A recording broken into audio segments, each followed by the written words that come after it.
Are you serious? Are you serious? October 9th, 2017, is North Korea going to attack Japan or South Korea or even the United States?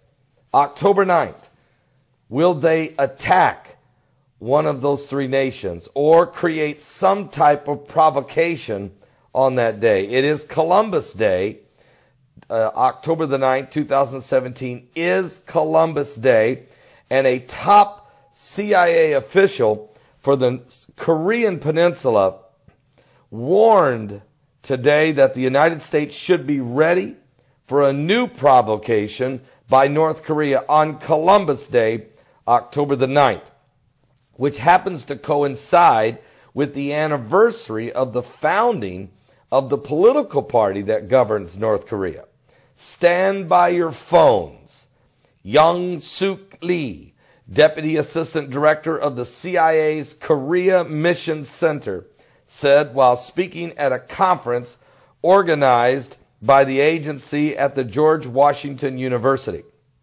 Lee did not speculate what North Korea might do, though it frequently carries out missile launches or nuclear tests on major state anniversaries, such as the birthday of the leader Kim Jong-un, or other dates associated with the lives of his father or the grandfather, which on October the 10th marks the anniversary of the founding of the Workers' Party of Korea back in 1945.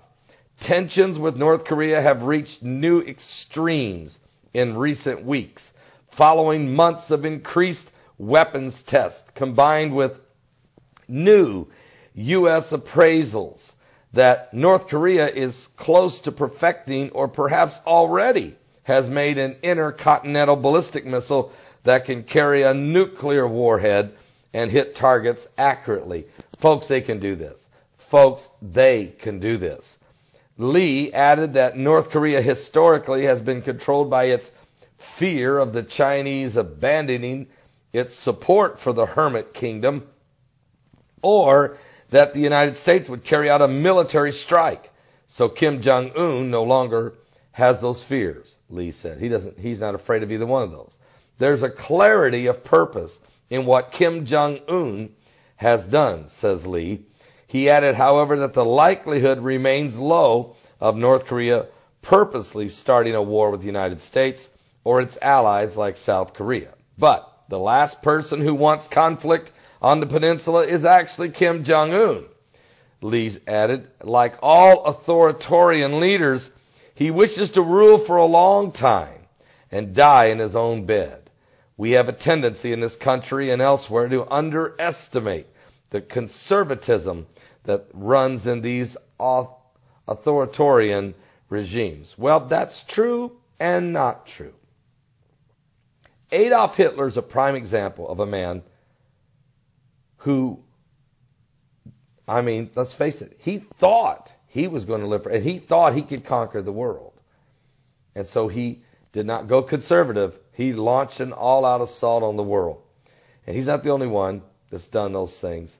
But certainly, we could go on into history. There's all kinds of them. From Napoleon Bonaparte to Alexander the Great, and we can go on forever. But to his point, which one is Kim Jong-un? Which one is he? Is he a Fidel Castro of Cuba?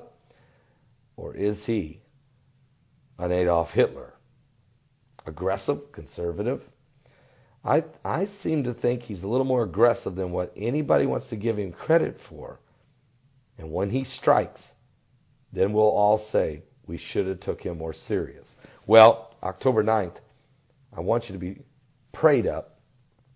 I need some intercessory prayer warriors to really get into prayer now, because that's just 5 days away. Columbus Day, October 9th, very important. Are you serious? Will Kim Jong-un actually go boom, boom, boom? What?